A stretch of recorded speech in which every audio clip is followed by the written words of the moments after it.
비엔나의 주요 랜드마크에 대해서 강의를 시작하겠습니다.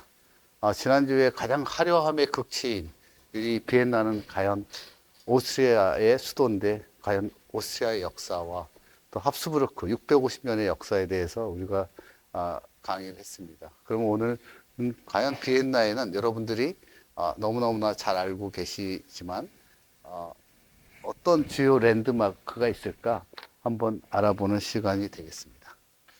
여러분들 지난주에 주요 랜드마크와 명소를 제가 지도로 이렇게 해드렸는데, 그래서 랑슈트라스의 중심으로 주요 뭐 성당이나 왕궁이나 오페라하우스나 박물관지나 시청이나 이렇게 만들어져 있고, 주요 이제 이 안에 대부분 여러분들이 볼 수가 있고, 그 다음에 이제 대표적인 이제 궁전이 쉔브른 궁전, 그 다음에 벨베데르 궁전, 그죠? 이 있고. 뭐 그렇게 돼 있습니다. 그 다음에 새로운 신도시 특이한 건 도나우시티라고 보면 옛날에 구도심이 아닌 새로운 유엔이라든지 새로운 주거라든지 오피스라든지 그런 곳, 라데팡스 같이 파리에 도나우시티를 만들었습니다. 예, 오십시오. 그러면 지난주에 잠깐 설명했는데 지난주에 못 오신 우리 변수련 대표님을 위해서 랑슈트라스 프로젝트와 큰 도시 비엔나 가보셨죠? 뭔가 안 가보셨나요, 아직? 예. 비엔나는 이제 그 1860년부터 1890년대까지 이렇게 성곽이 이렇게 동그랗게 그런데 그게 있었는데 그걸 철거하고 랑슈트라스라는 프로젝트를 하기 시작했습니다. 그래서 그런 비엔나의 건축가의 우리 대명사이신 오토 바그너 선생님에 의해서 이런 게 만들어졌는데 주로 도로를 따라서 이렇게 링으로 해서 건물들이 만들어졌죠. 그래서 국회의사당이라든지 어떤 오페라라든지 오페라 극장이라든지 이런 오토바그너 우체국이라든지 또 뭐 내셔널 히스토리 뮤지엄이라든지 뭐 시청이라든지 이렇게 광장들이 들어오는데 이게 총 길이가 약 5.2km라고 합니다. 그래서 그 중에 첫 번째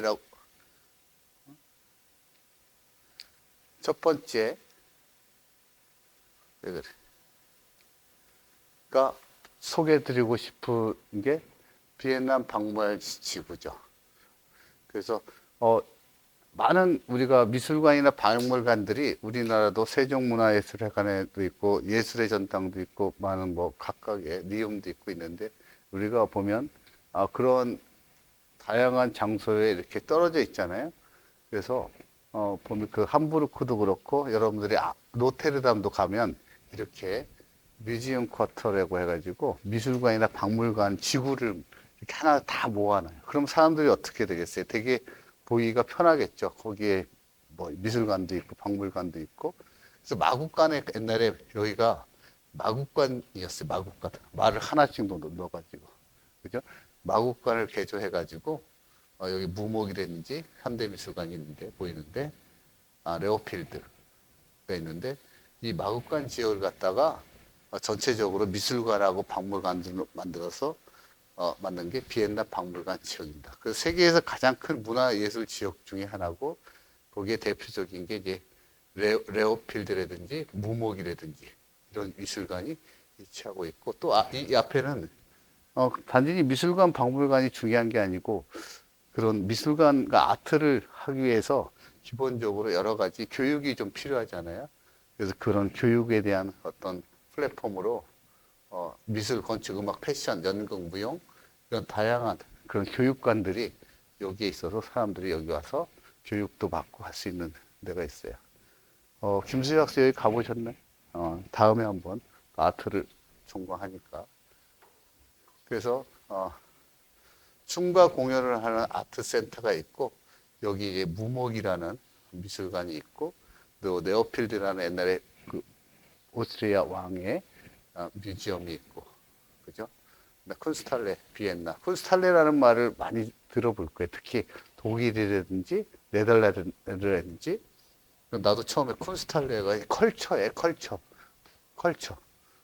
컬처 문화 예술 그래서 여기는 비엔이죠. 빈 그 미술관 해가지고 주로 현대 미술관을 주로 많이 이렇게 쓰는데 쿤스탈레라는 말을 저도 뭐 독일어를 전공하지 않았지만 그렇게 많이 쓰더라고요.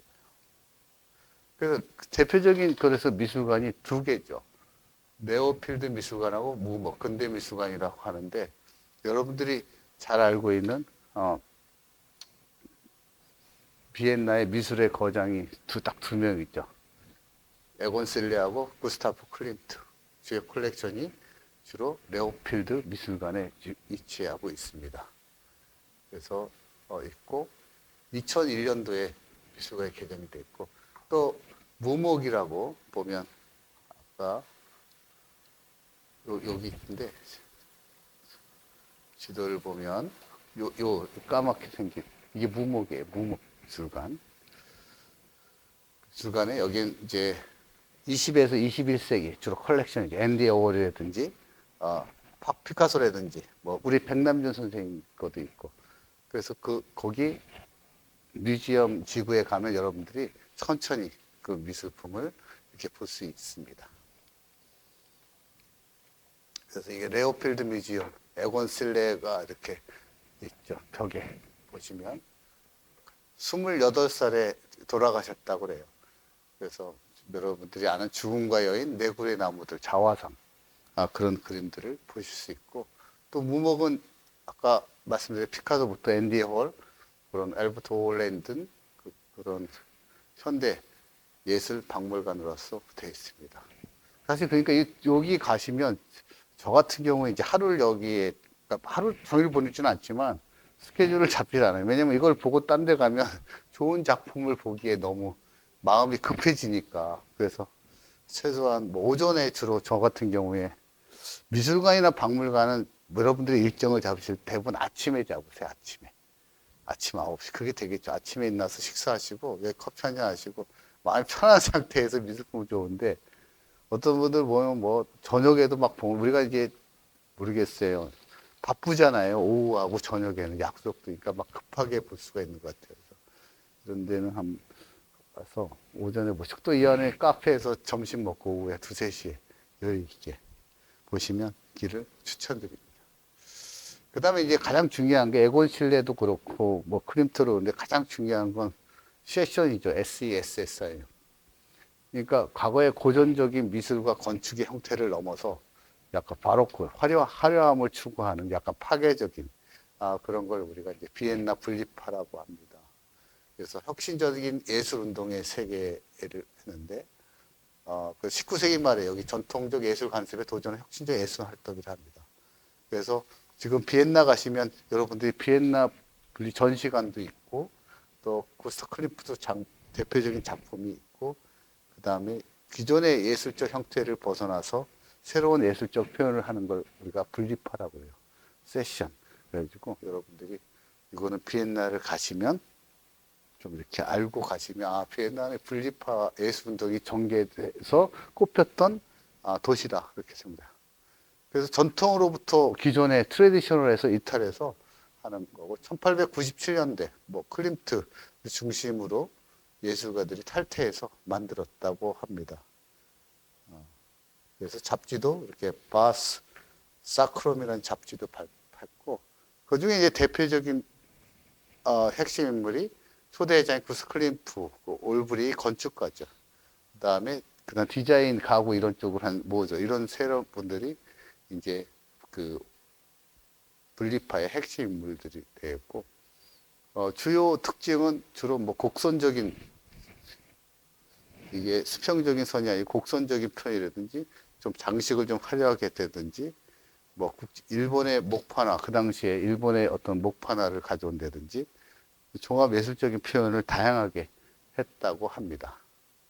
그래서 구스타프 클림프는 너무나 유명하죠. 황금빛 화가다. 그래서 우리가 그분은 비엔나에서 태어나서 비엔나 미술학교에 입학을 했고 분리파 창설해서 55세 뇌졸중으로 돌아가셨다 합니다. 클림트 여러분들 뭐 한국에도 왔었죠. 작년에 그죠? 작년에 국립중앙박물관에서 약 6개월간 올해 3월까지인가 2월까지인가 제가 한 걸로 알고 있습니다. 1908년도에 완성된 클림트 가장 유명한 작품이죠. 황급빛 금색으로 남녀의 애절한 사랑을 그린 거죠. 그 다음에 베토벤 프리즈. 베토벤의 9번 교향곡의 영감을 받아서 그림으로 표현한 프리즈가 있고, 또 성경 속 인물 유디티를 그린 작품들을 여러분들이 클림트의 황금기에 그렸던 그림들이라고 봅니다. 클림트는 여러분들이 이제 여기 좀 미술 시간은 아닌데, 이거 김수효 실장이 설명해야 되지 않나 생각이 드는데, 그런 황금을 좀, 금박을 좀 많이 사용했다고 해요. 그다음에 상세한 패턴이고, 좀 여성을 좀 되게 중심으로 했고, 신화와 어떤 심리학적인 상징성에 대한 예술을 표현했다고 합니다. 그다음에 이제 또 하나의 이제 그 28살에 정말 젊은 나이에 요절한, 천재들은 다 저기 일찍 이렇게 돌아가시는가 봐요. 천재하고 미인하고. 너무 여러분들이 예뻐지려고 하면 안 돼요. 여성보다. 그렇죠? 천재하고 미인은 이 박명환의 딸이. 그러니까, 이분도 오스트리아 툴룬에서 저쪽 스위스하고 붙어 있는, 오십시오. 툴룬에서, 브레겐츠하고 붙어 있는 툴룬에서 출생을 했고, 비엔나 미술 아카데미에 입학을 했네. 이분은 입학을 했네. 히틀러는 입학을 못 해가지고 독일에 가서 2차 세계대전을 일으켜서 600만 명의 유태인을 죽였는데, 이번에 당연히 입학했는데도 불구하고 요절하셨어. 예, 예. 그 다음에 이제 1910년도에 이제 클림트의 그 후배니까 거기 영향을 많이 받았죠. 에곤 실레도. 거기서 자기 나름대로의 화풍을, 그림의 어떤 방향을 설정하게 됐고, 1918년도에 28살에 일찍이 스페인 독감으로 돌아가셨습니다. 그래서 이분, 이게 자꾸, 아까 생각하고,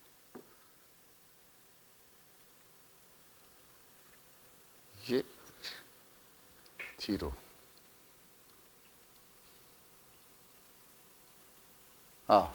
여기 있죠. 에곤 실레의 대표작은 여러분 아시는 자화상이죠. 죽음과 소녀. 이 사람이 상당히 불행했기 때문에 일찍 죽었잖아요. 자기 와이프인데 아이가 있는데, 그런 죽기 전에 그 가족에 대한 소중함, 고통을 그린 이 가족이라는 그림이 또 대표적으로 유명합니다. 에곤 실레의 그 슬픔은 감정의 어떤 아무래도 고통과 불안을 갖다가 상당히 많이 표현을 한 작품이고, 선이 되게 날카롭게 그렸다고 합니다.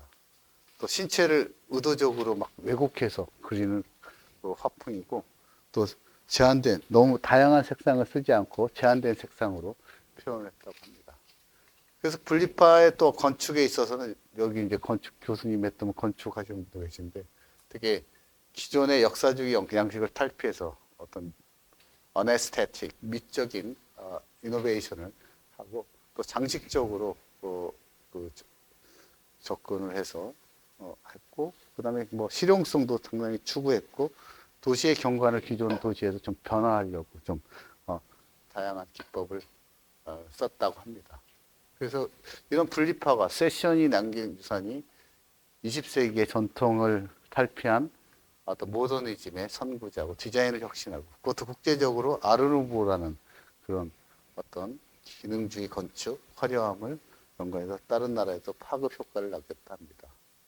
그래서 오늘날 비엔나 분리파는 단순한 역사적 예술 운동을 넘어서 현대 예술과 디자인에 계속 영감을 줬고 살아있는 유산이라고 합니다. 현재 아까 레오폴드 미술관 지구에 있는 약 400개 이상의 작품이 있고, 여기에 뭐 연간 50만 명 이상이 방문을 하고, 앞으로 뭐 계속적으로 지속적으로 많은 인테리어나 건축에 영향을 미칠 수 있다고 하는데 의의를 갖고 있습니다. 그 다음에 아까 말씀드린 쿤스트할레 비엔나, MQ, 미술관 박물관 중간에 그런 현대 미술에 대한 전시 공간으로 포럼도 하고, 다양한 공연도 하고, 미술관뿐만 아니라 여기 로미오와 줄리엣 있는데 하고 있습니다. 그다음 시청입니다. 너무 가시면 대부분 그 시청을 많이 가죠. 그래서 1874년 완공된 고딩 양식의 비엔나의 시청인데, 여기도 가장 유럽에서 가장 큰 영화, 그 다음에 페스티벌이 되게 많이 이루어져요. 그래서 이렇게 사람들이 그런 오페라라든지 앉아서 저녁에 볼 수 있는 시청 앞에서 무료로 볼 수 있는 그런 페스티벌들이 상당히 열리고, 특히 크리스마스 마켓입니다. 이게 겨울에 크리스마스 시즌에는 이렇게 시청 앞에 크리스마스 마켓을 열립니다. 물론 크리스마스 마켓의 가장 유명한 곳은 얼마 전에 설명드렸지만 프랑스의 스트라스부르크라는 알사스 지방이 가장 유명을 하고요. 또 시청 앞에 이렇게 또 낮에는 우리도 있죠. 스케이트 탈 수 있는 공간을 만들어 가지고 있습니다. 그다음에 가스미터인데 약간 도시재생 쪽의 측면에서 여기도 시내에 가스 조성소가 옛날에 있었는데 그거를 문화 및 주거 공간으로 되게 흉측하잖아요, 그죠? 흉측했는데 그때 여기는 안 가보셨을 것 같은데, 그죠? 1984년도에 이 이제 가스 저장 탱크가 시내에 폐쇄가 되고 이거를 이제 어떻게 이게 날짜가 좀 틀렸습니다. 그래서 1996부터 1999년까지 대표적인 설계자 여러분 아는 프랑스의 장 누벨이죠. 그분한테부터 혐오 시설을 빼고 뭔가 주거의 시설을 하고 문화를 제공하고 또 그런 걸 어떻게 활성화시켰느냐 해서 이 건물 4개 플러스 주변 부지를 활용한 사람입니다. 잘 이용되지 않은 공간을 좀 문화 및 주거 공간으로. 그래서 대표적인 4개의 동인데 첫 번째 동은 장르벨 설계하고 다른 이 B, C, D 동 해가지고 제가 이제 그 리움을 여러 미술관 있잖아요, 우리나라에. 리움 미술관 이건희 뮤지엄입니다. 그걸 제가 처음에 기획을 할 때 사무스럽게 저도 그렇게 이렇게 하나는 그냥 현대 미술관을 하고 하나는 오래된 미술관, 하나는 어린이 미술관에서 그때도 마리오 보타나 장르베라고 이렇게 나눠줬거든요. 똑같이 여기도 보니까 나눠졌는데 그때 여기도 이제 A동은 장르벨, 힌베블라우, 그 다음에 C동은 베드론, 빌렌 홀스바우어 나눠서 줬고 A동에 이제 9개의 주거 공간을 넣고 저층에 상업시설을 넣었습니다. B동은 청년들 위한 기숙사 같은 걸 넣고 C동은 또 테라스를 만들어서 주는 예였고 그 다음에 이제 나머지 밑에 긴 공간은 음악홀이라든 영화관들 넣고 또 기숙사도 넣고 우버라는 사무실도 좀 넣고 그래서 이렇게 생겼습니다. 가스 저장고가 바깥에서 이렇게 들어갈 수 있게끔 돼 있고 들어가면 안에는 이렇게 상업시설이 이렇게 설치되어 있습니다. 특히 우버 같은 여러분들 우리 우버 많이 타고 다니잖아요. 외국 나가면 우버라는 젊은이들이 좋아할 수 있는 그런 어떤 새로운 창업할 수 해가지고 그런 사무실들을 여기다 입점을 시키고 또 엔터테인먼트 센터라고 그래가지고 여기에 이제 볼링장도 하고 빌리어드 당구도 치고 레스토랑도 있고 식당가도 있고 있습니다. 또 사람들이 그 댄스를 배울 수 있는 그런 공간들도 있더라고. 제가 이렇게 보니까 그런 공간들이 또 악기를 파는 공간들도 있고 다양하게 주거하고 음악, 주거 그다음에 문화 공간, 그다음 기숙사 다양한 좀 청년들이 즐길 수 있는 안 쓰던 그런 가스 저장고를 이렇게 활용한 사례가 되겠습니다. 여러분들 오스트리아 가우디가 아니고 우리 스페인의 가우디. 스페인에 하면 가우디 있잖아요. 가우디. 그죠? 바르셀로나에 가시면 그죠? 바로 훈데르스트 바서 건축가입니다. 현데르트. 그죠? 여러분들 오스트리아 예술가면서 이 저분은 어떻게 보면 건축가이면서 환경운동가예요. 환경을 되게 중요히 생각하고 그런 운동가인데 이분이 이제 그 디자인 철학은 자연과의 조화를 중시하는 생태학적 관점에서 건축을 하셨다고 합니다. 그래서 이분은 자연의 색채를 많이 쓰고 어떤 대비되는 강렬한 색상에 대비되는 효과, 그다음에 감정을 표현하고 어떤 공간마다 고유한 색상을 나름대로 해서 어떤 정체성을 부여하는데 이거는 직선을 약간 거부하고 아까 분리파처럼 곡선적인 형태.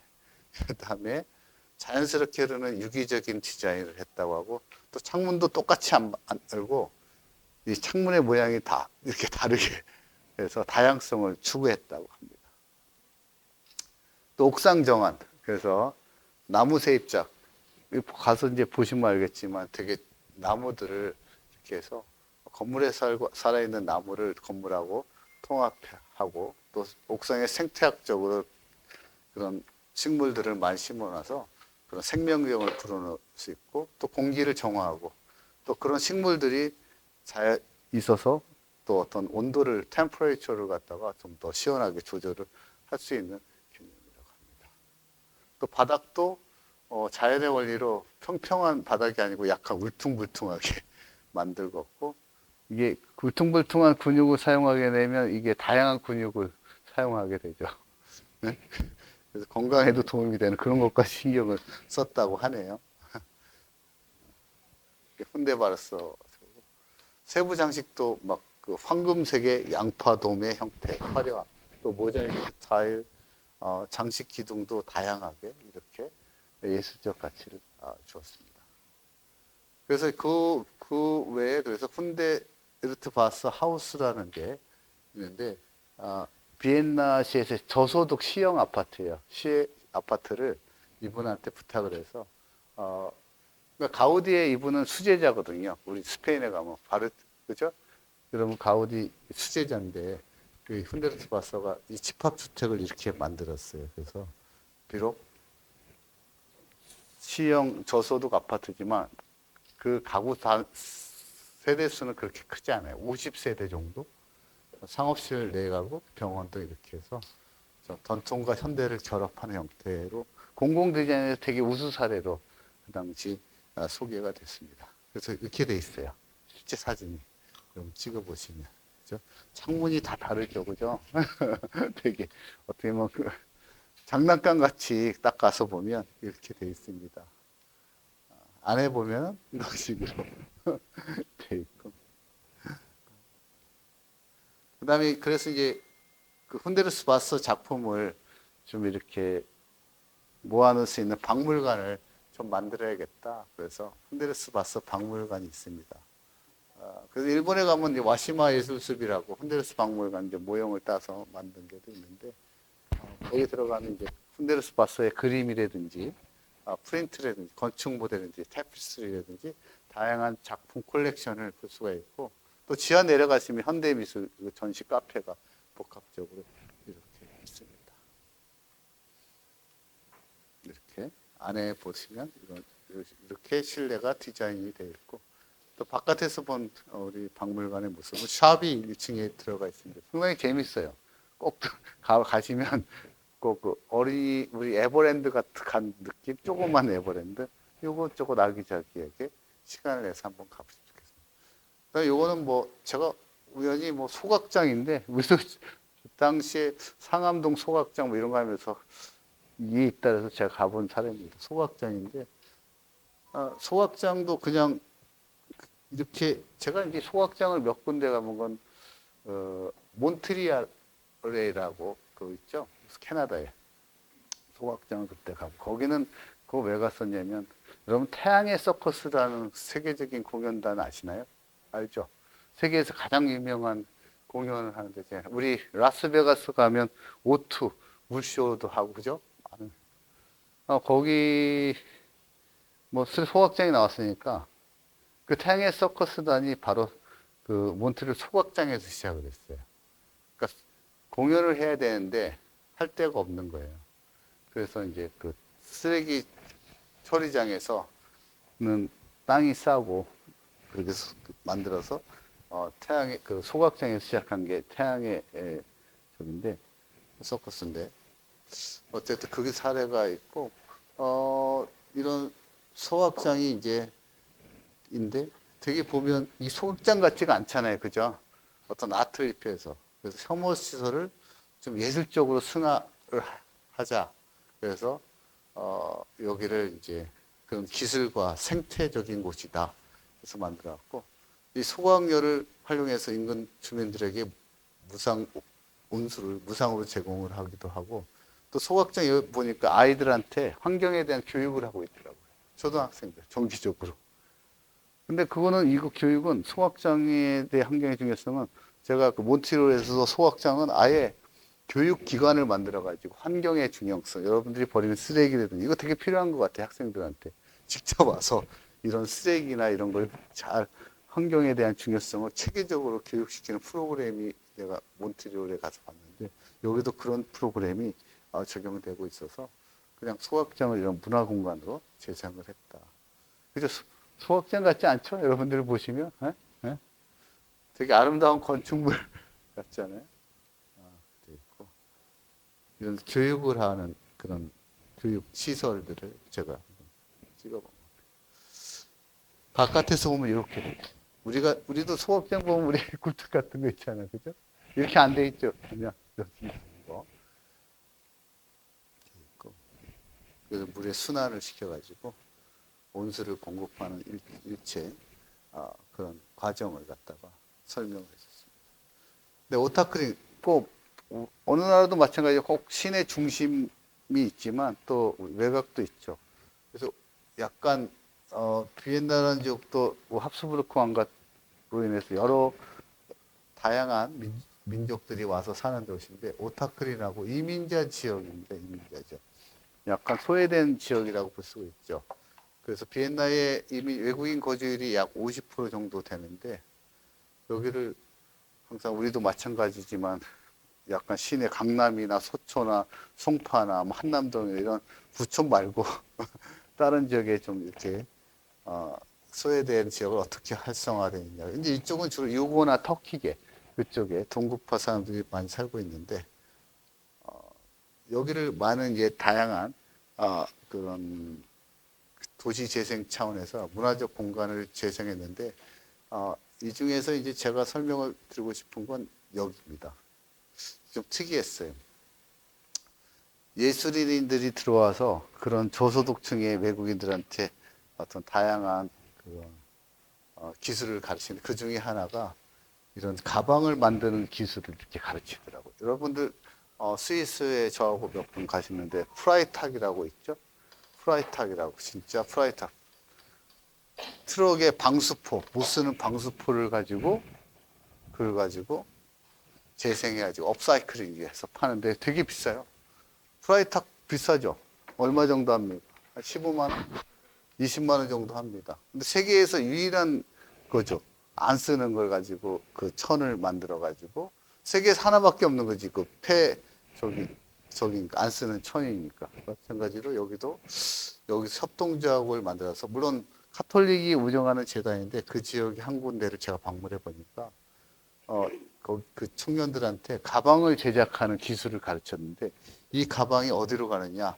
국립미술관, 국립박물관에 되게 허접한 제품이 아니고 되게 고급이야. 20만 원. 저도 하나 샀는데 25만 원 주고 샀어요. 또 기부하는 차원에서 샀는데 그런 것들이 이제 있더라고요. 그 안에 들어가서 제가 사진 좀 찍고 만드는 이 청년들이 그 저소득층의 청년들한테 기술을 가르쳐서 이 제품이 미술관이나 박물관에 제품으로 팔리는.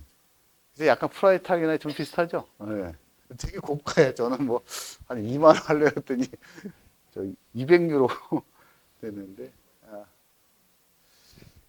그래서 우리가 뭐 얘기하지만 우리가 이런 저소득이나 뭔가 후원할 때 뭐 금전적인 지원을 하는 것보다 항상 기술이나 이런 어떤 잡을 만들어 주는 게 되게 중요하다. 그러니까 어느 도시나 소외된 지역인데 그 소외된 지역을 돕는 데는 어떤 금전적인 보상은 일시적이잖아요. 그죠? 우리가 뭐 저소득 중에 수당을 뭐 한 달에 30만 원. 그러나 그들에게 계속적으로 뭔가 배울 수 있는 뭔가를 주는 그런 일들을 해야 되는데 그래서 그런 디벨로퍼도 그렇고 많은 사람들이 그런 프로듀서가 필요한 거예요. 짓는 게 중요한 게 아니고 어떤 내용들을 콘텐츠를 가지고 활용하지 그래야 지속 가능한 어떤 공간의 철학이 되지 않나 생각이 듭니다. 그 다음에 이제 요것도 적당히 그래서 이제 주거의나 공간의 삶의 변화가 상당히 다양해지고 있습니다. 자본주의가 발달할수록 양극화가 되게 심하죠. 폴라리제이션이라고 그러죠. 양극화. 고소득층, 고소득층은 센트럴 파크 앞에는 57번가의 빌리언 에이어들이 사는 정말 하이엔드가 있고, 우리는 뭐 하이엔드는 아닌데 왜 이렇게 비싼 거야? 내가 볼 때 되게 로우핸드인데 압구정 보면 주차도 안 되고, 그죠? 나는 거기를 왜 비싼지 I don't understand why. 주차도 안 돼. 오래됐어. 단지 로케이션 때문에. 뭐 도박 같아. 근데 어쨌든 삶에 있어서 이제 주거 공간의 변화가 유럽도 보면 아까 교수님하고 상의했지만 유럽도 그 되게 제일 지금 이슈가 어제 우리 들었지만 어떤 CO2에 관해서 가장 제일 중요하고 환경과. 근데 그보다 더 중요한 거는 우리가 커뮤니티 같아요. 내가 얼마짜리 아파트에 사는 게 중요한 게 아니라 나는 어떤 행복한 공간 이웃들하고 사느냐, 네이버후드라고. 그게 포커스거든요. 사실 유럽은. 뭐, 미국 쪽도 마찬가지로 약간 자본주의화 됐지만 미국 쪽도 어쩌면 그런 스몰 타운에 가면 네이버후드라는 걸 되게 강조를 많이 지금 하고 있습니다. 그러면서 약 110가구 220 협동주택이에요. 그러니까 여기 계신 분들하고 같이 이제 야 우리 친하고 맨날 강의도 들으니까 우리 모여서 뭐 강의만 듣지 말고 같이 살자. 그래서 110가 220 입주는 협동주택을 만들었어요. 그래서 여기도 주택으로 이용되지 않는 공동시설을 했는데 약 건축 작업의 88%를 시에서 30년간 1%를 얼마나 쌉니까? 그러니까 이런 것들을 우리가 지금 해야 되는 거예요. 싱가포르이 주택 보급률이 거의 96%잖아요. 왜? 정부에서 저소득층을 중에 일반 시민들한테 우리가 삶에 있어서 가장 돈이 많이 들어가는 게 주거잖아요. 여러분들 보면 혹시 모르겠어요. 한국 사람들의 대부분의 재산 중에 80%가 부동산에 있다고 합니다. 상당히 불행한 일이죠. 나이 든 사람한테. 제가 압구정의 현대아파트 전체적으로 등기부등본을 떼보면 평균 연령이 70세 정도 되다, 오너. 그죠? 근데 그 70세 분이 그게 몇십억 하는데 그 돈을 가지고 거기다가 놓지 않고 자기가 좋아하는 거에 여행도 하고 할 수가 있잖아요. 다양한 취미 생활을 하는데 그냥 그거는 팔 수가 없는 거잖아요. 팔아야. 그냥 나는 그렇게 50억, 60억짜리 공간에 사는 거야. 근데 사실 유럽이나 미국에서는 그렇게 살지 않아요. 대부분 그분들이 돈이 없어서 월세를 살 것 같죠? 전혀 그렇지 않아요. 그런 돈 대신에 기업이용, 우리 경제학에서 얘기하는 오퍼튜니티 코스트죠. 하나의 재화를 사용해서 다른 기회를 상실하는 그 상계 효용의 법칙이라고 하는데 그러면 우리가 그 50억짜리 되는 아파트를 그렇게 안 쓰고 내가 죽을 때까지 그거를 뭐 누구한테 주지 않는 한 나만 생각했을 때 나는 그 돈은 나는 필요 없고 한 달에 5, 600만 원, 1000만 원씩 요새 뭐 내가 아는 젊은 친구들도 한 달 1000만 원 내고 월세 살고 나머지 돈으로 쓰는 친구들도 있는데 어쨌든 삶의 변화가 또 패러다임이 그렇게 많이 바뀌고 있는 것 같아요. 그래서 여기를 보면 그게 싱가포르 얘기가 나오는데 싱가포르가 그러니까 싱가포르의 국민들은 싱가포르의 정부에서 우리나라면 LH 같은 데서 장기적으로 돈을 빌려주고 30년, 40년, 50년. 평수도 뭐 20평, 10평이 아니야. 소득에 따라 50평까지 있어요. 자기가 50평까지. 그리고 반납하는 조건이야. 사용화. 그러니까 싱가포르 사람들은 행복한 거죠. 주거에 대한 비용이 적으니까 젊은 사람. 집 살 고민이 없어. 그죠? 우리는 젊은 애들이 요새 뭐 결혼하지 않은 이유가 다양하게 있지만 또 집에 대한 또 부담도 되게 있는 거거든, 사실. 모르거나.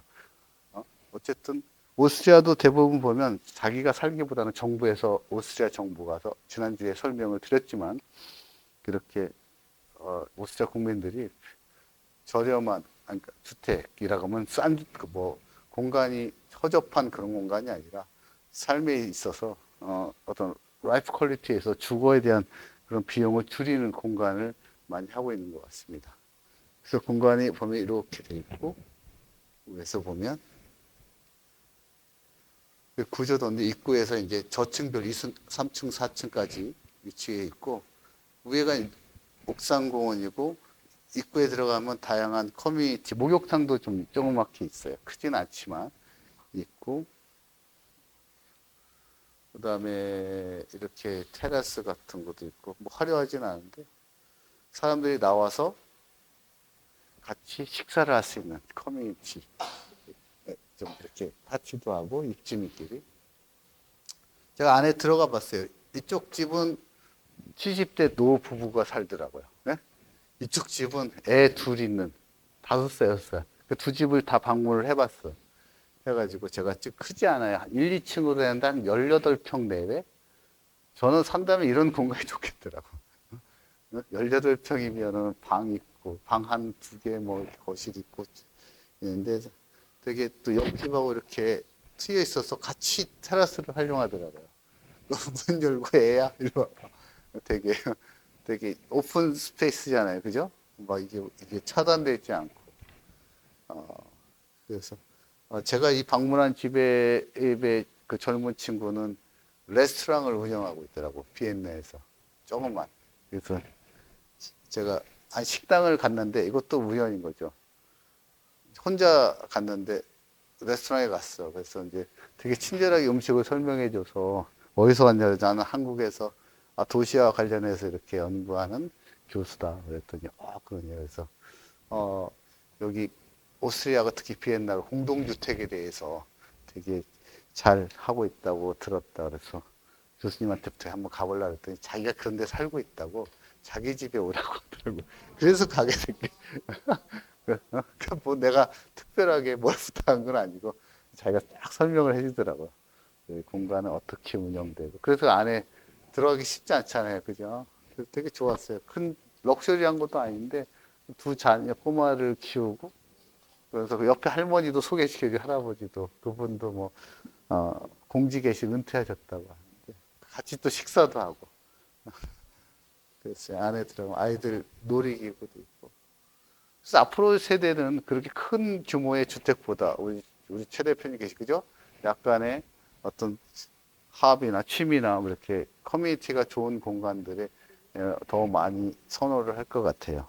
특히 지금같이 공공택지가 그렇게 크게 개발되지 않는 한. 그다음에 이제 비엔나의 맨하탄이라고 제가 설명을 드립니다. 그래서 1996년 건설된 비엔나의 혁신적인 도시죠. 전혀 비엔나 같지가 않죠.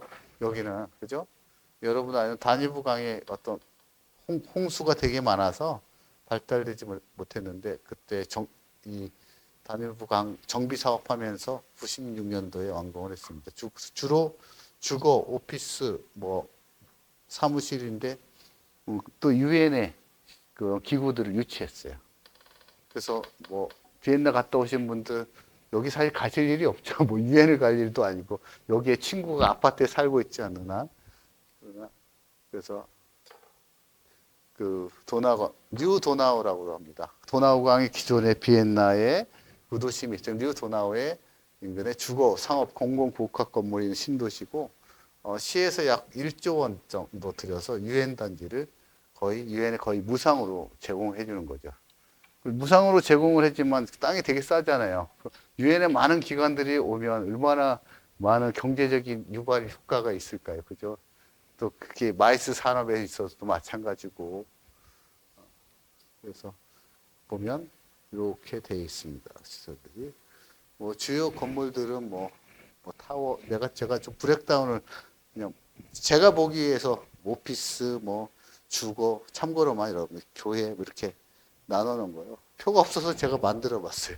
저 어느 건물에 뭐가 있지? 그래서 주로 이거를 보면 이렇게 사무 공간들이 있고 왼쪽 주거, 그 다음에 여기에 이제 유엔 센터가 이렇게 돼 있고 이런 식으로 조그만 맨하탄의 형식으로 구성이 되어 있습니다. 그래서 도나우 시티라고 자기네들 얘기를 합니다. 이렇게. 그래서 여기 만들 때 넓은 보행로, 걸어다니기 되게 넓더라고요. 이 공간이 되게 넓죠. 걸어서 워커블 시티로 만들었고 디자인도 좀 다양한 구성을 해놨습니다. 그다음에 약간의 그 공원도 형성을 해서 했고, 제일 도미니코 페로 프랑스 건축가가 이제 사무실로 오스트리아 높지 않잖아요. 가장 높은 건물을 시타워 1, 2를 갖다가 지금 이렇게 구성을 지금 해놨습니다. 주상복합 건물도 이렇게 2000년도에 세워서 여기도 뭐 병원, 상가, 오피스로 구성이 되었고, 그 다음에 이제 유엔미 국제기구 단위라고 해서 국제 원자력 기구라든지 오페크라고 있죠. 오페크. 그 다음에 그런 기구들이 이쪽에 수칭이 있습니다. 또 스트랍백이라는 많은 기업들이 사무실들이 있고, 여기 이제 호프만이라는 오스트리아 건축가가 설계했습니다. 근데 요게 좀 특이했어요. 이거 저는 뭐 아이들을 키운 지가 되게 오래됐는데 뭐냐면 아파트인데 주거 사는데 모든 단지에서 아이들을 볼 수 있게 놀이터를 가운데 두는 거예요. 그러니까 놀이터가 있잖아요. 놀이터를 가운데 두고 그 사람들이 아이들이 노는 거를 자기 아파트에서 다 볼 수가 있게끔 했던 게 좀 이게 되게 특징. 그때 물어봤어. 진짜 그렇게 설계했냐고 물어봤죠. 그때 진짜 그렇게 해서 만들었대. 다 이쪽에서 다 볼 수 있게. 어느 아파트에서도 자기 아이들이 안전하게 뛰놀 수 있는. 우리 A, B, C동 있으면 D동에 있으면 A도 못 보잖아. 아이들은. 아예 그렇게 설계를 했다고 합니다. 그게 좀 특이했었죠. 그 다음에 그 앞에 이 도나우 시티가 있고 그 앞에 우리 여의도에 같이 이렇게 섬이 있어요. 도나우 인젤인데, 우리도 이제 뭐 난지도도 뭐 있고 많이 개발을 많이 하는데 그게 한 되게 길어요. 21km. 폭은 되게 좁아. 200m. 그죠? 인데 레크레이션 지역으로 시민들이 매년 여기 와서 다양한 레저, 서핑도 하고 자전거도 타고 수영도 하고 또 매년 8월에는 되게 큰 규모의 축제가 열려요. 페스티벌이어서 연간 한 300만 명이 방문한다고 합니다. 여기도 여러분들 혹시 뭐 올해 체류하면 여기 산책을 하는 휴식처로 되게 추천할 만한 곳입니다. 그래서 그 당시 매년 열리는 여름에 페스티벌 할 때 있는 모습이에요. 사람들이 위에서 항공 촬영한 걸 제가 따와서. 그다음에 비엔나도 역시 되게 유명하죠. 비엔나 공대 하면. 그죠? 우리가 쥐리의 공대도 유명하지만 비엔나 공대도 국제 국내의 어떤 혁신 기업들로부터 순수과학 분야에서 되게 유명합니다. 그래서 저는 아이들을 뭐 개인적으로 다 미국에서 대학을 졸업했는데 다음에는 한 명은 스위스나 쥐리나 이런 데 공부시키는 것도 괜찮겠더라고요. 공대나 이런 오스트리아나 이렇게 돼 있습니다. 그 다음에 이제 여러분 유명한 건축가 자하 하디드가 건축한 비엔나 경제경영 도서관이죠. 그래서 어떤 연구하고 그 공부하는 것도 있지만 약간 휴게실 겸 공부하는 센터를 이렇게 쳐놨습니다. 거기는 어학습실도 있고 서점도 있고 카페도 있고 새로운 개념의 어떤 도서관 경제경영대학 2013년에 완공을 했습니다. 이렇게 옆에 측면에서 보면 이렇게 되어 있고요. 안에는 이렇게 역시 자하디드 작품 같죠? 그 다음에 이제 최근에 비엔나의 그 역 주변을 상당히 개발을 지금 한참 하고 있어서 상당히 그 금융회사들이라든지 그런 외국계 회사들이 많이 지금 입주를 지금 하고 있습니다. 제가 막 공사하고 있는 것 찍었고, 이거는 엑스팻이라고 센터라는데, 요거는 이제 뭐냐면, 이제 우리나라도 마찬가지고 전 세계적으로 그 나라의 우수한 인재들만으로 도시를 구성하기에는 너무 벅차죠. 한계도 있어서. 그래서 많은 세계의 도시들은 마그넷 오브 탤런트라고 합니다. 여러분 마그넷이 뭔지 아시죠? 자석을 마그넷이라고 하죠. 탤런트, 인재를 자석처럼 땡겨와야겠다. 그런 이슈들을 많이 가지고 옵니다. 왜냐하면 도시가 성장하기 위해서는 가장 중요한 건 젊은 인재들이 많아야 되는 거죠. 그래서 여러분들이 저는 볼 때 그 도시를 가면 젊은이들이 많냐 없냐를 많이 봅니다. 도시를 다니면서. 젊은이들이 없는 도시는 죽은 도시죠. 앞으로 발전 가능성이 없는 도시죠. 그렇잖아요. 젊은 사람들이. 그러면 창의력 있는 젊은 직원, 그런 청년들이 많이 있어야 되는데, 근데 자국민으로서의 한계가 있는 거죠. 그렇기 때문에 최근에 유럽의 그런 암스테르담이나 베를린이나 이렇게 비엔나나 이런 함부르크나 도시들은 엑스팻을 줘요. 엑스팻이면 외국의 청년들을 위해서 지원해주는 센터입니다. 그러니까 미국도 마찬가지야. 지금 AI나 미국의 많은 유학생들이 우리가 가 있는데 한국에 오지 않고 있죠. 왜? 미국 정부에서 요새 뭐 한국 유학생들 뭐 비자를 안 주니 뭐 하는데 대부분 인문계 학생들에 해당하는 겁니다. 그러나 컴퓨터 사이언스를 전공하거나 그런 친구들은 그냥 영주권 무급죠. 저희 사회도 시민권 받았어. 졸업하자마자. 지금 AI 저기 하는데.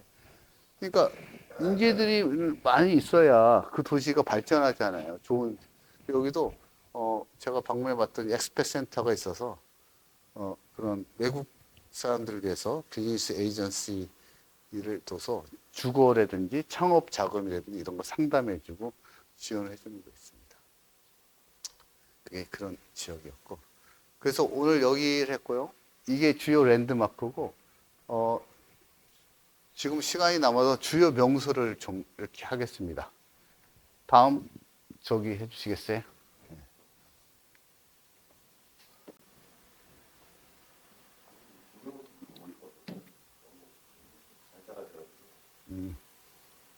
네, 저는 모르겠는데.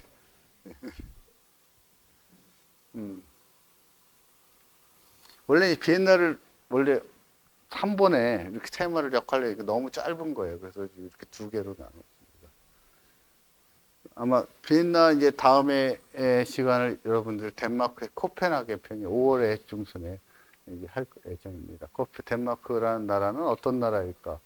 우리가 스칸디나비아 컨트리라고 하잖아요. 그죠? 들어보셨나요? 스칸디나 컨트리? 들어보셨어요? 안 들어보셨어요? 들어보셨습니까? 스칸디나비아. 회장님 비엔나 주요 명소는 어떤 장소가 있는지 한번 알아보겠습니다. 뭐 대표적인 거죠. 우리가 밀라노 대성당이 있다면 슈테판 대성당, 비엔나의 랜드마크이죠. 1160년도에 고딕 양식으로 건설됐다고 합니다. 그래서 공사 기간 약 65년 정도 걸려서 성당 북쪽에 약 23개의 종이 있고 그 다음에 유럽에서 두 번째로 그 세인트 베르종이 크다고 합니다. 그 다음에 그 우리가 얘기하는 모차르트가 여기서 장례식도 있고 결혼식도 있고 했던 게 슈테판 성당이죠. 어디서 모여? 비엔나 가면 슈테판 성당에서 모여. 그죠? 딴 데 갈 필요도 없어. 거기서 모여. 그러면 모든 게 다 걸어서 다 해결이 돼. 쇼핑하고 뭐 모든 게 있고. 성당 앞에 제가 이렇게 사람들이 지나가는 모습을 찍은 사진입니다. 그 안에 내부고. 그 다음에 이제 합스부르크의 그 가장 지난주에 설명했지만 통치자들의 궁전. 그죠? 합스부르크의 역대 통치자들이 살았던 궁전을 얘기합니다. 그래서 그걸 갖다가 이름은 호프부르크 궁전이라고 한답니다. 그래서 현재는 여기 전부 다 궁전으로 이렇게 쌓여가지고 우리 청와대처럼 쌓인되고 역대 합스부르크 왕, 신성 로마 제국의 황제, 루스 황제가 거주지였죠. 사실 여기만 가도 여러분들이 이것만 하나씩 방문해도 일주일 걸려요. 재밌게 보려면. 그래서 여기에 보면 뭐가 있냐. 왕실 보물 전시관. 그죠? 역대 합스부르크 왕들이 뭐 썼던 왕관부터 해서 그 다음에 CC 박물관.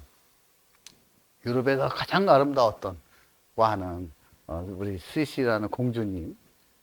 그 다음 왕실 아빠 스페인 승만학교, 국립도서관, 미하엘 광장, 브르크가르텐 정원, 모차르트 이렇게 음표가 있는 등 거울 궁전이 있습니다.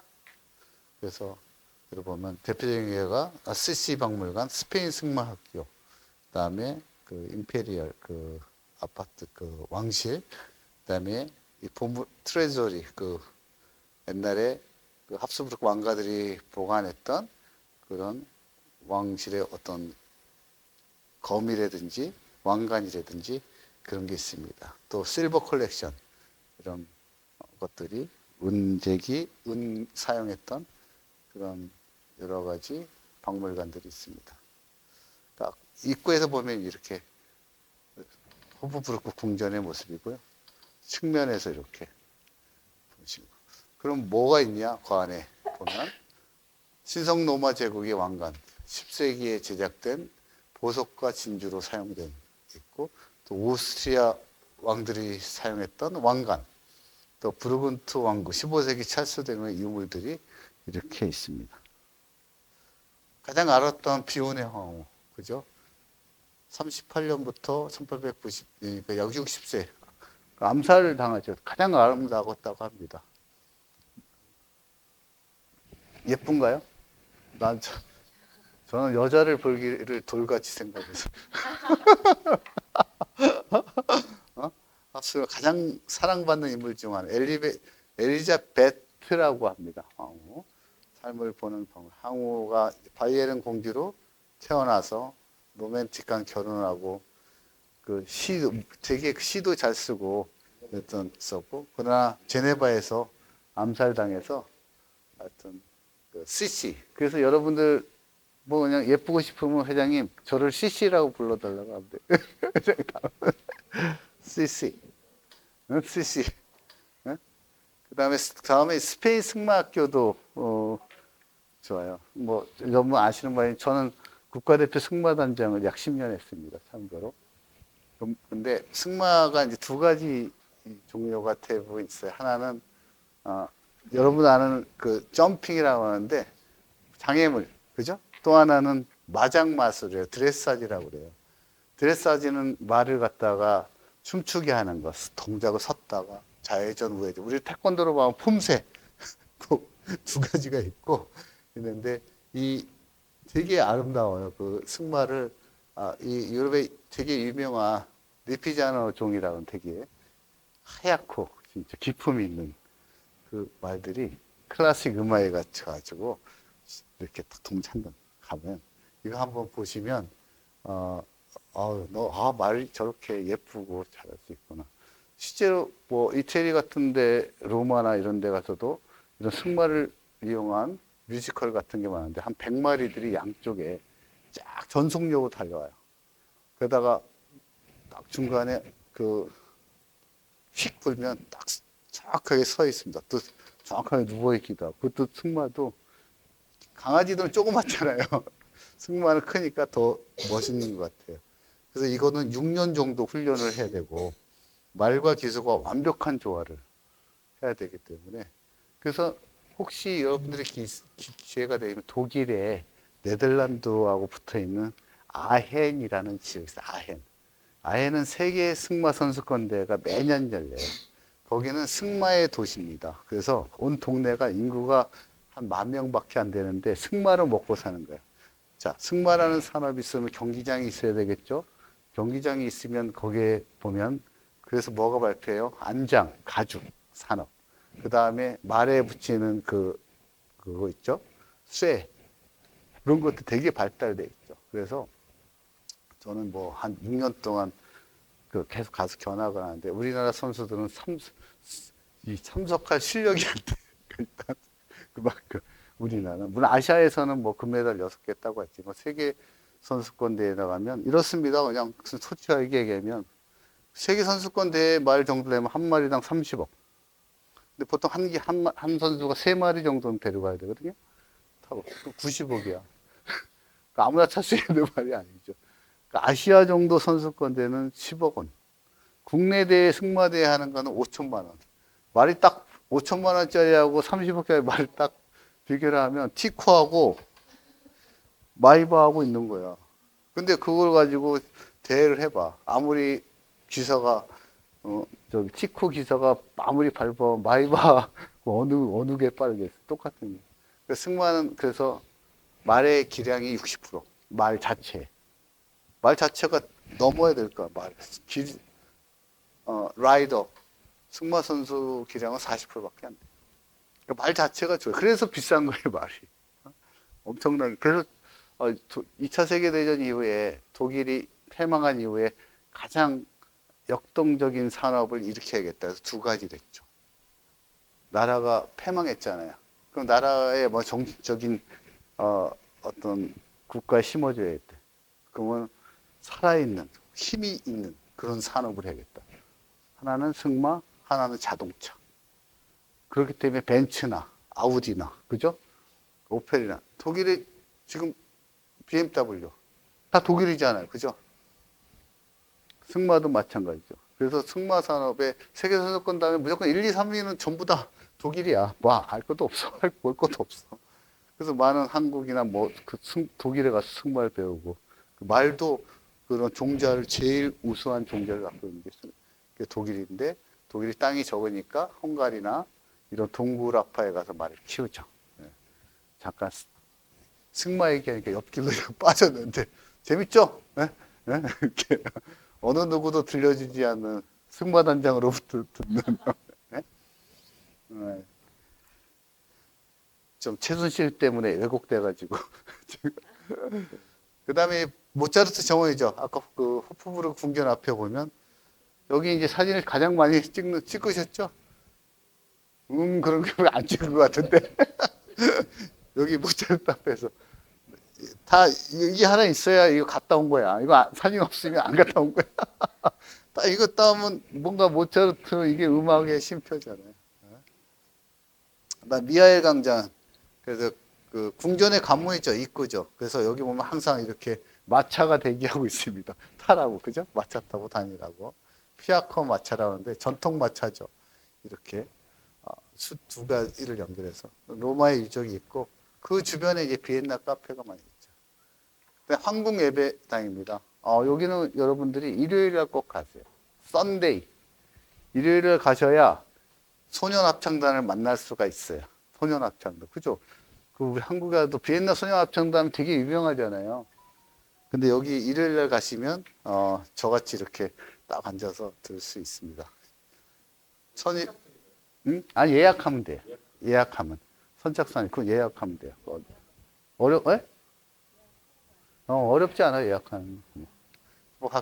제가 맨 앞에 앉아서 찍은 거예요. 저는 맨 앞자리에서 딱 예약해가지고. 근데 아시아 계통도 있더라고요. 제가 직접 찍은 거, 동영상으로 앞에서.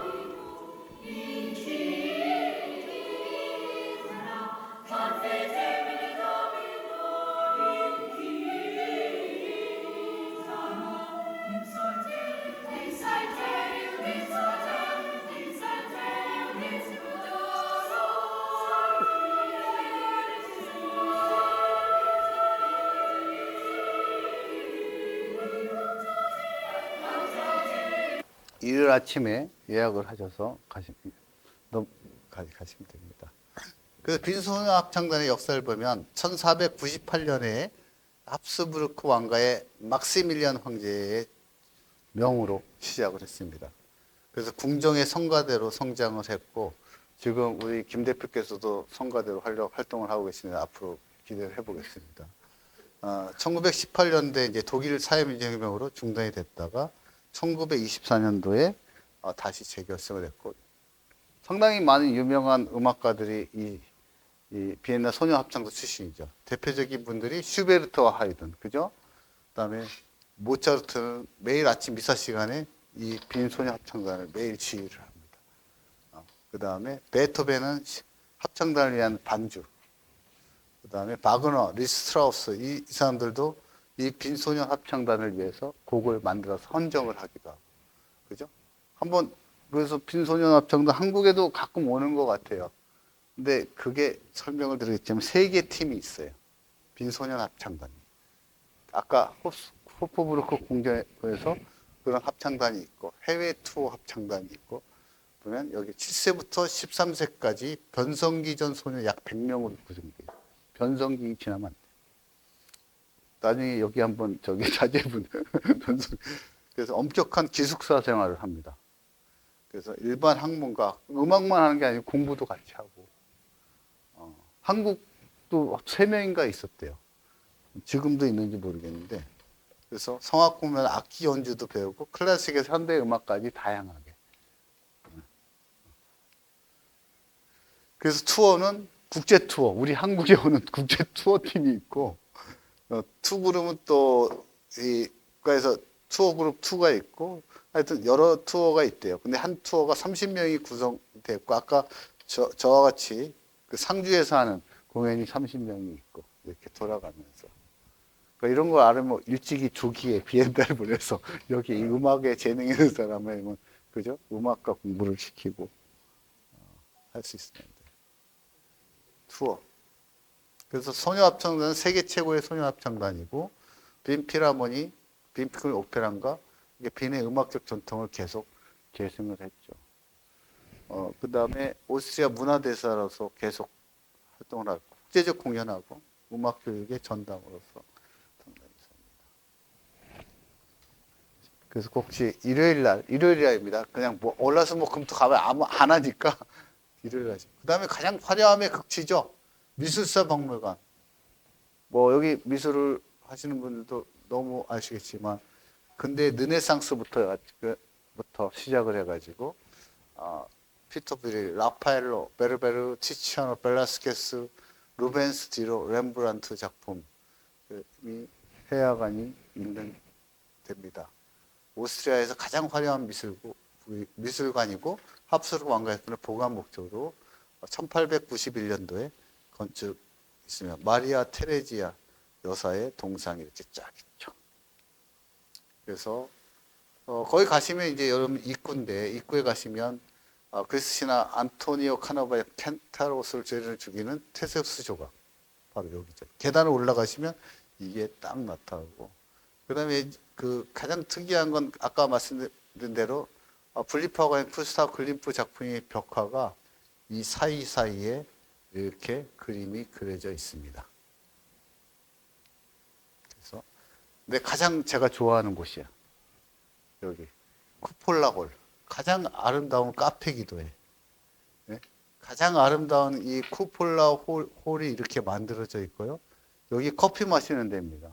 그래서 여러분 가시면 미술관에 가시면 그림 보는 것도 되게 중요하지만 여기 커피 드셔봤어? 김 드셔봤어?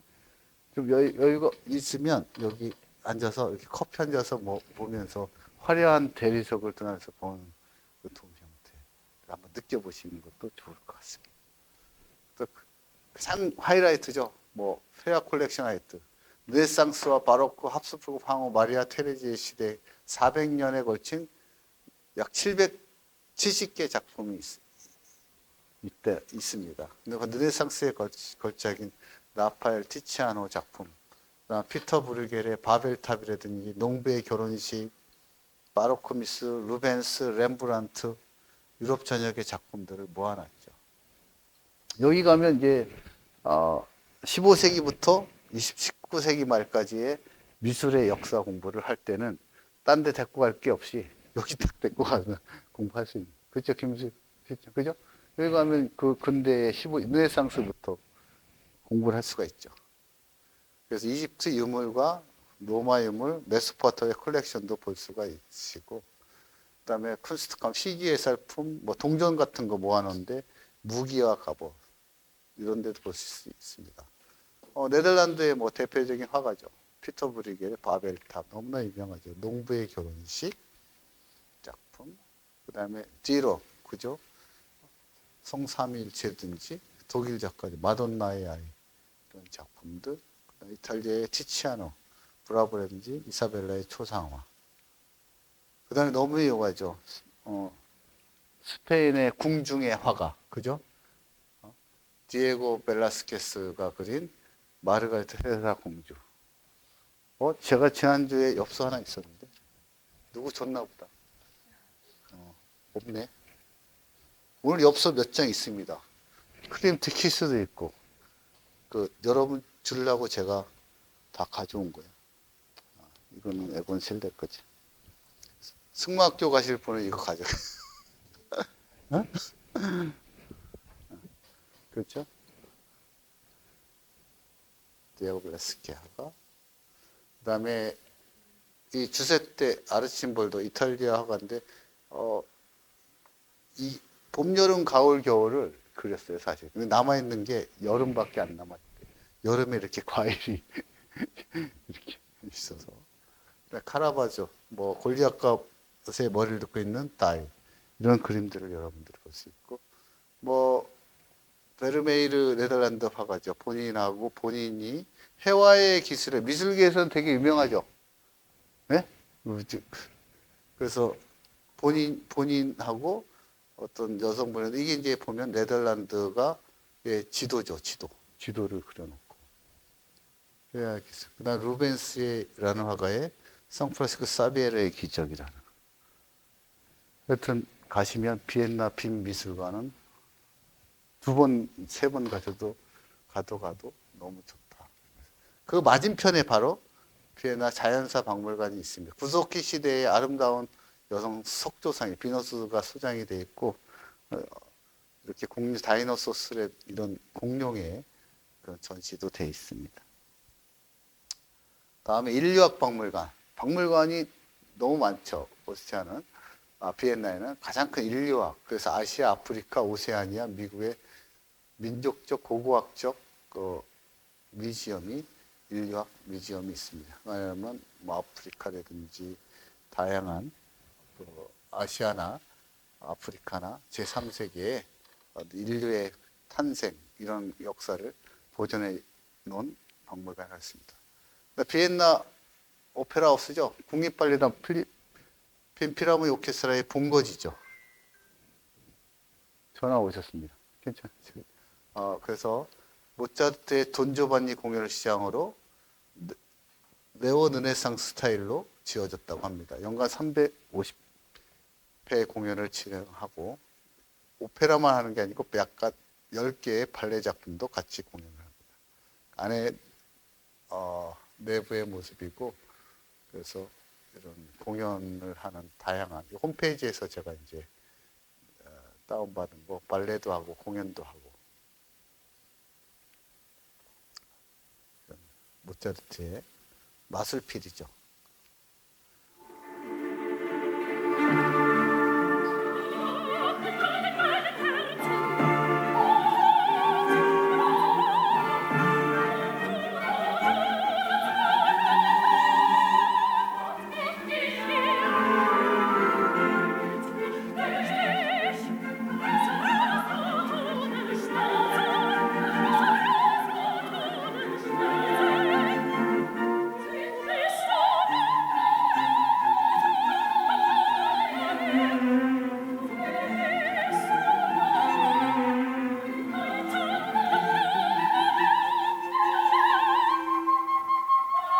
많이 들어보시지 않았어요? 많이 들어보시지 않았어요? 이 대목.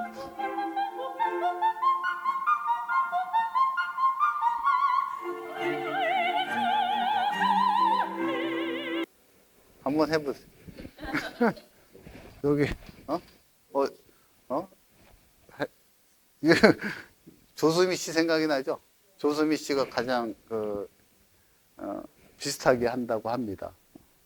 하여튼 돈지오바니를 이런 공연을 삶에 있어서 뭐 다양하게 뭐 인생을 즐길 수 있지만 문화나 예술을만큼 사랑하는 게 가장 넉넉한 그 여운이 많이 남다고 합니다. 여러분들도 한국에 오는 이런 돈지오바니나 마술필이나 이런 공연 물론 약간 사실 근데 무대감이 되게 중요해.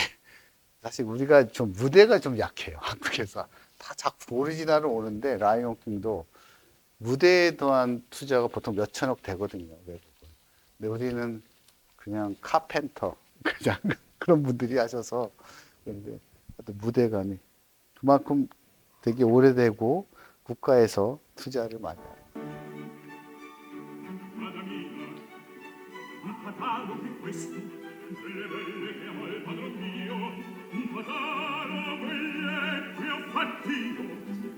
이따 사용료 내셔야 됩니다.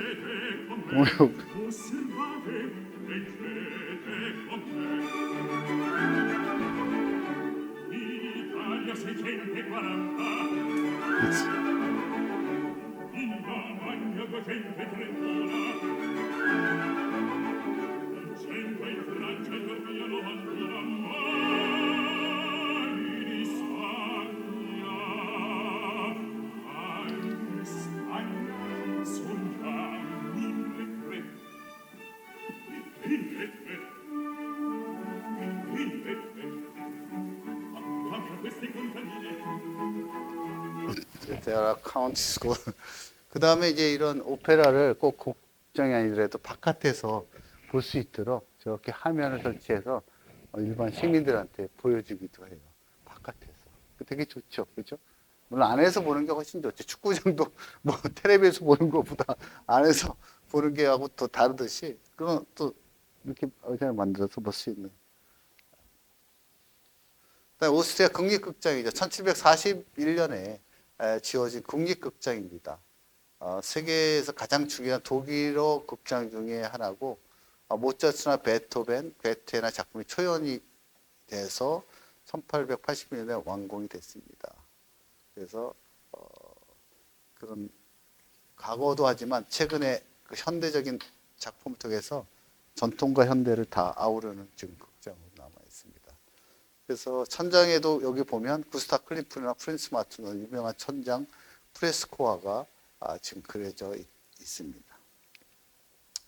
그 다음에 오스트리아의 바로크의 보석 같은 데죠. 그러면 벨베데르 궁전이 되겠습니다. 사보이 왕가의 프린스 오이게 왕자가 여름 궁전으로 사용을 했다고 합니다. 그래서 상궁과 하궁이 있어서 여러분의 클림트의 키스라는 작품을 볼 수 있는 궁전이라고 볼 수 있습니다.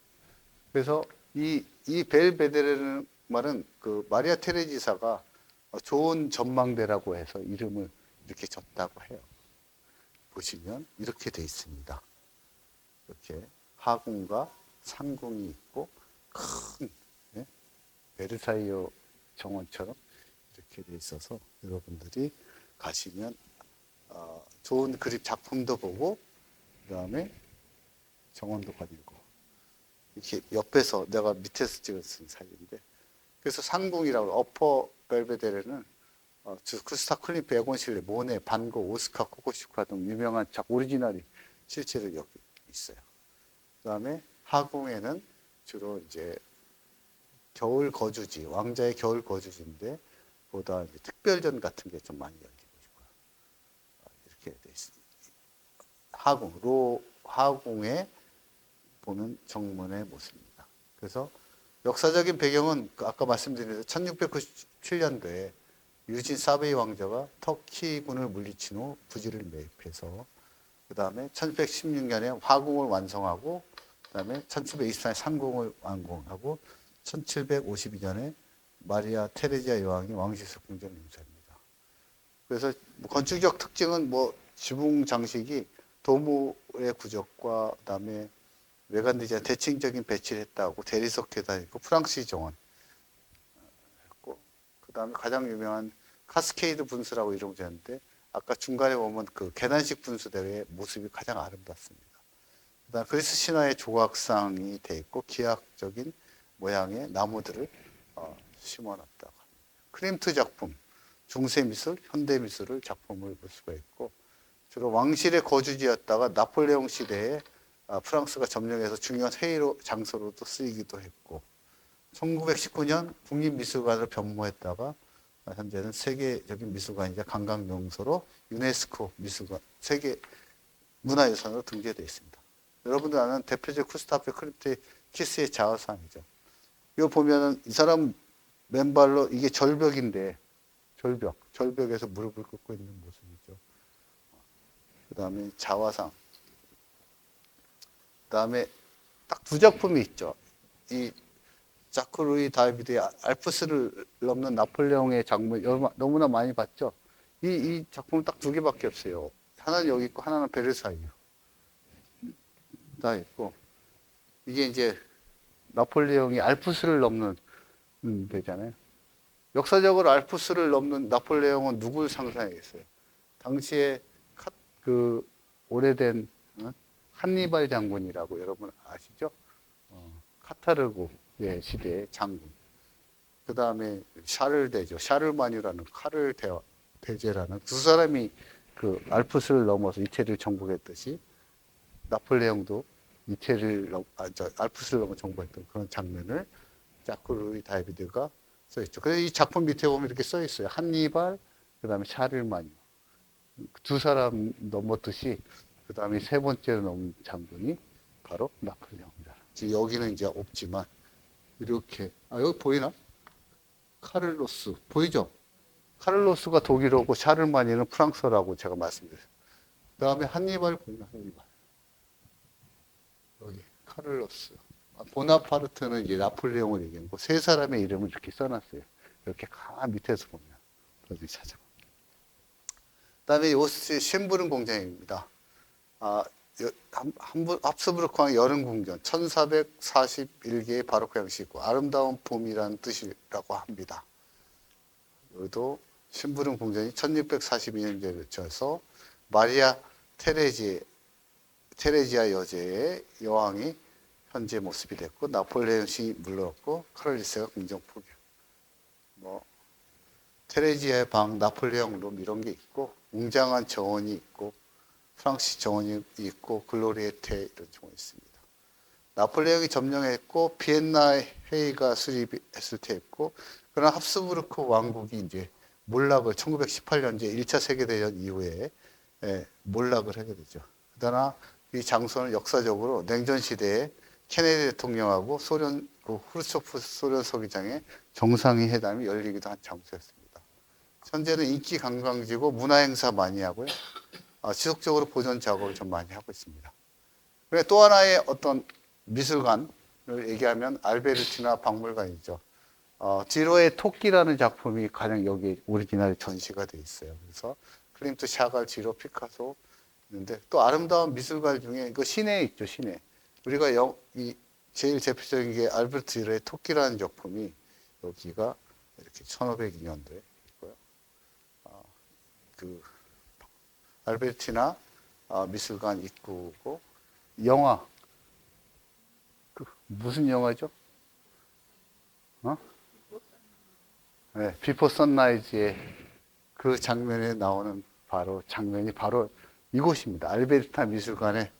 그래서 많은 사람들이 이 계단에서 저는 남자들하고 와서 남자 셋이 사진을 찍었습니다. 여성이 없어가지고. 계단이 이렇게 돼 있고요. 모차르트 하우스 비엔나. 가면 이제 모차르트가 이제 원래는 이제 살스부르크에 태어났는데 실제로 거주한 데는 이쪽이니까 하우스도 한번 가보시면 거기서 오페라 피가라의 결혼이라든지 이런 많은 협주곡들 대부분 작품을 비엔나에서 했어요.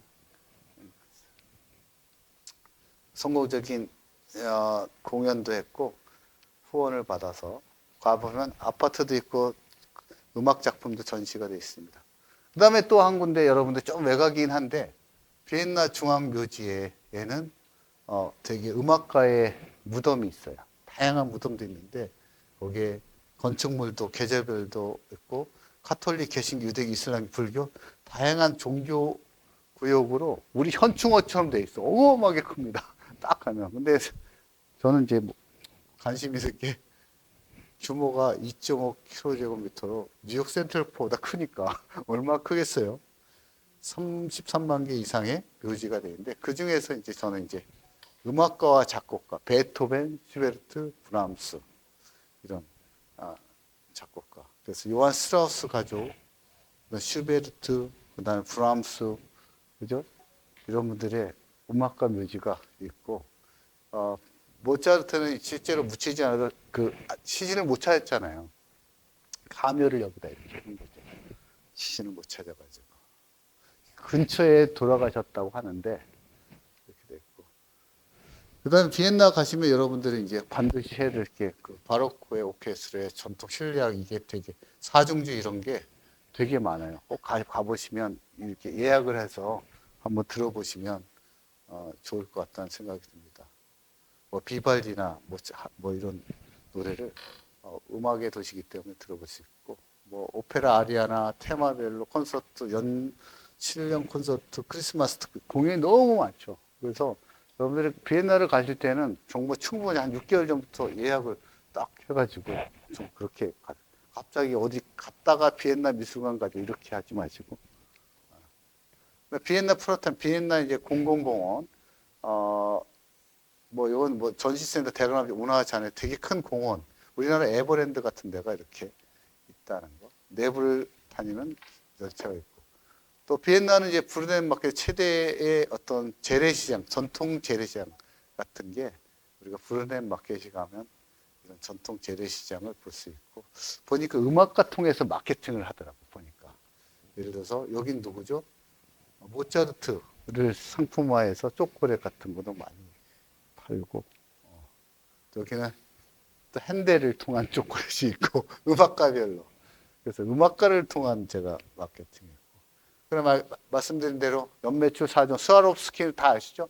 오스트리아 기금소 스와롭스키 본점이 이렇게 오스트리아 시내에 있고 또 앵커 시계라고 그래가지고 아르누보 작품 중에 가장 뛰어난 시계 중에 하나죠. 그래서 1914년도에 만들었는데 시계 위에다가 나비를 가진 태양, 죽음을 상징한 모래시계가 있는데 특이한 건 여기에 나오는 12명의 사람들이 있는데 보면 여기 대표적인 한 시간에 한 명씩 역사적인 인물이 등장합니다.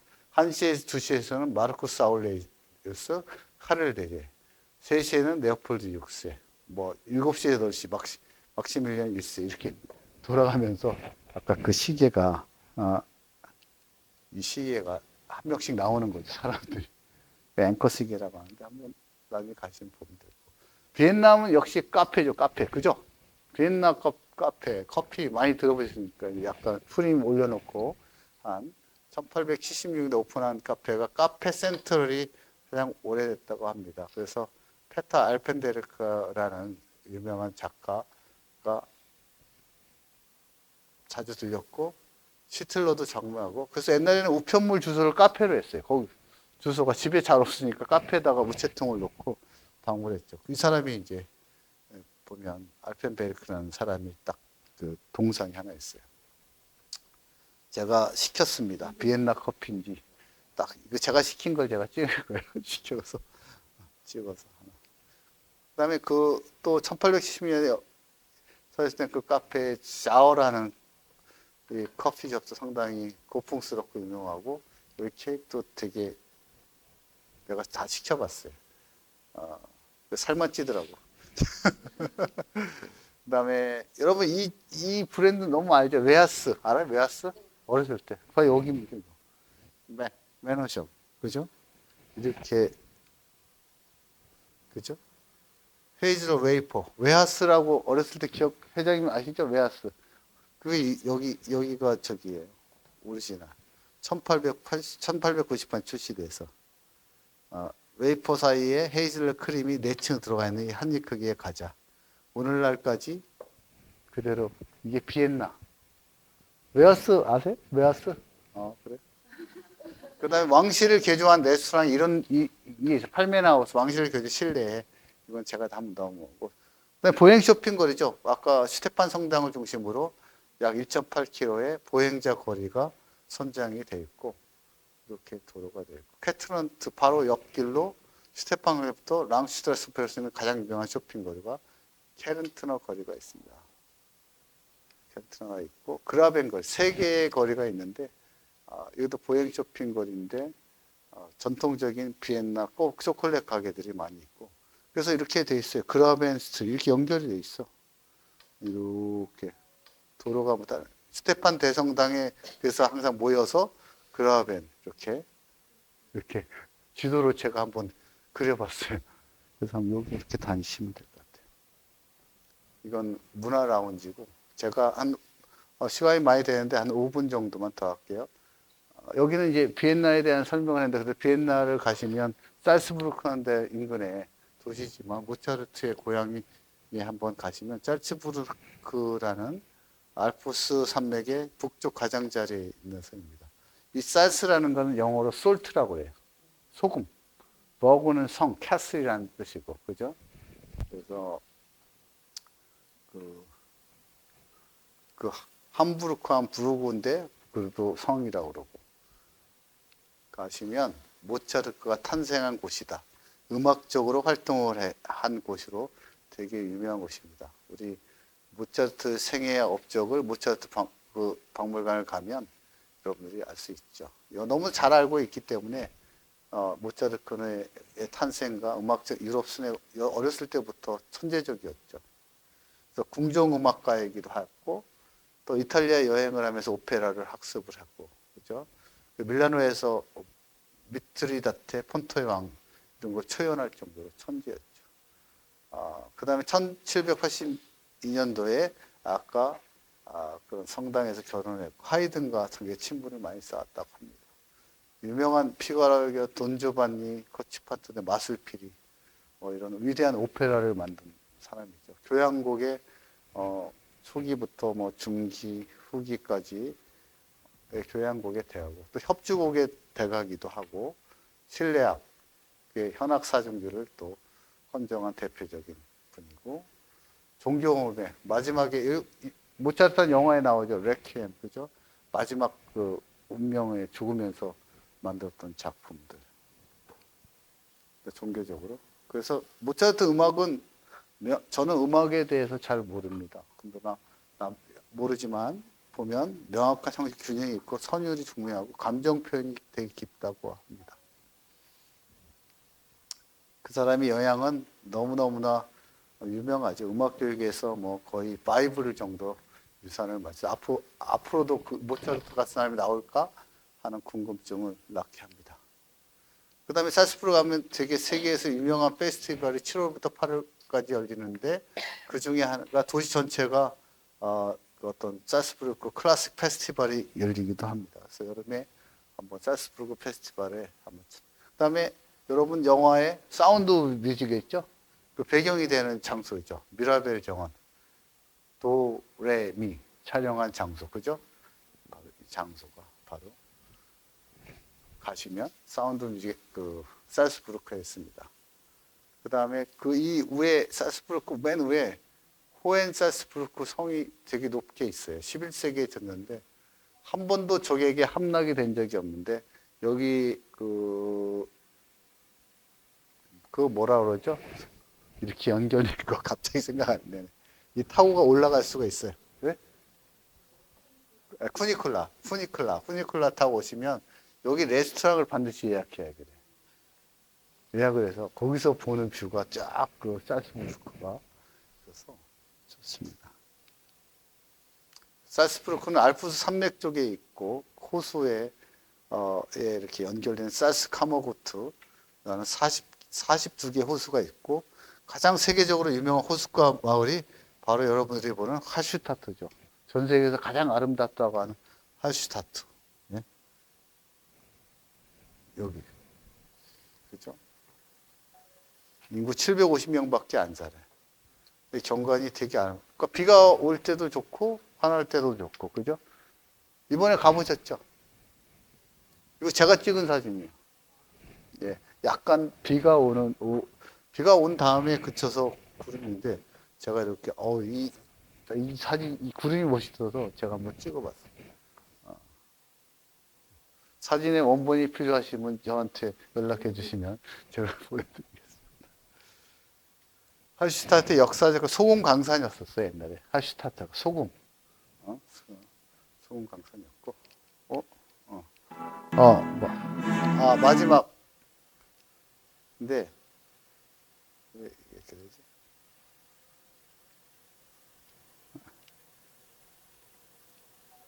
브레겐츠라고 그 오스트리아 스위스 접경이 있는데 여러분들한테 꼭 제가 추천해서 가보시라는 곳이 여기입니다. 브레겐츠 페스티벌이라고 유로 3대 클래스 브레겐츠라는 도시에서 수상 무대에서 열린 세계적인 오페라 공연입니다.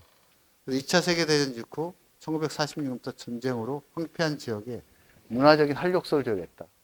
그래서 호수 위에다가 졌죠. 그래서 이렇게 2, 3년보다 바뀌어요. 공연이. 저는 요거 다 봤어요. 하나, 둘, 셋. 근데 마술피리 했고 리골레트 했고 마담 폴허 현재는 오이디푸스 그리스 신화에 나오는 그걸 하고 있는데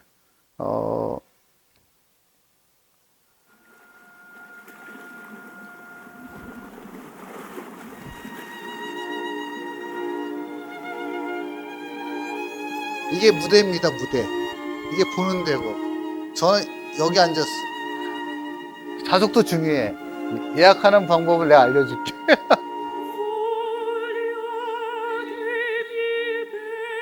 마담 버터플라이 실제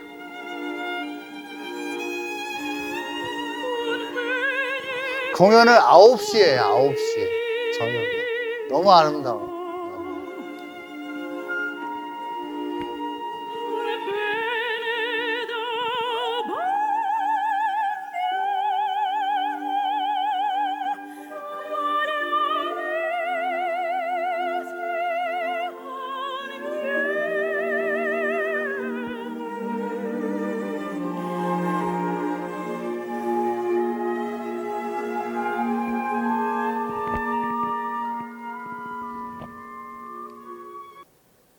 이거는 제가 그 자리에 앉아서 직접 찍은 사진이에요.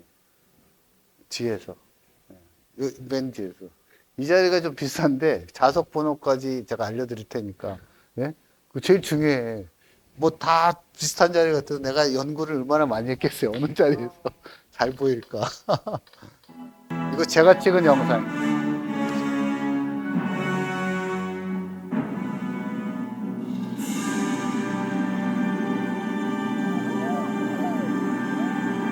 기억나시나요? 아, 안 가셨구나. 죄송합니다. 이게 리골레토 장면을 내가 찍은 거고, 리골레토. 그 전에 했던. 이것도 제가 찍은 영상.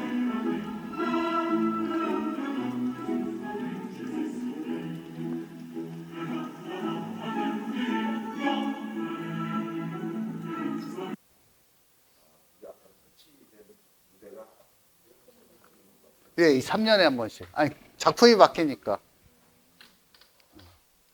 그래서, 네? 합니다. 네, 그래가지고, 제가 이렇게 보니까 새해 이렇게 컬처를 통해서 아까 문화지구 이렇게 했는데, 지역 경제 활성화한 사례가 제가 한번 정리를 이렇게 한번 해봤어요. 런던은 사우스뱅크 밀레니얼이고, 스페인은 빌바오, 북경은 치즈파, 상해는 신천지, 스코틀랜드 에딘버러. 제가 이제 쭉 정리해보면 맨하탄의 브루클린 덤보, 미넨의 올림픽 파크, 베를린의 박물관 섬, 노테르담의 컬처, 암스테르담 미술관지구, 함부르크 하펜시티, 비엔나 박물관 오늘 강의했던데 아르헨티나의 라보카 조선소 컬처, 함부르크의 피시마켓, 베를린의 컬처 부회, 동경 록봉기 한 요 정도로 뭐 제가 좀 정리를 해봤는데 여러분 이 내용은 제가 앞으로도 강의하면서 좀 설명을 종합해서 좀 드리겠습니다. 오늘 좀 시간이 좀 지났는데 비엔나의 주요 랜드마크, 가장 화려한 도시, 세계에서 빛나는 도시, 음악의 도시, 또 미술의 도시, 그다음에 유럽의 650년을 정말 좌지우지했던 합숙 왕가의 핵심인 비엔나 도시에 대해서 두 번에 나누어서 강의를 했습니다. 오늘 강의 수고 많았고 이제 연휴죠. 이제 연휴라서 뭐 좀 2주 쉬었다가 그 다음 주에는 스칸디나비아 컨트리, 북유럽의 그 스웨덴이나 노르웨이를 실제로 장악했던 우리 덴마크 나라의 수도인 코펜하겐으로 5월 중순에 만나겠습니다. 수고 많으셨습니다. 마치겠습니다.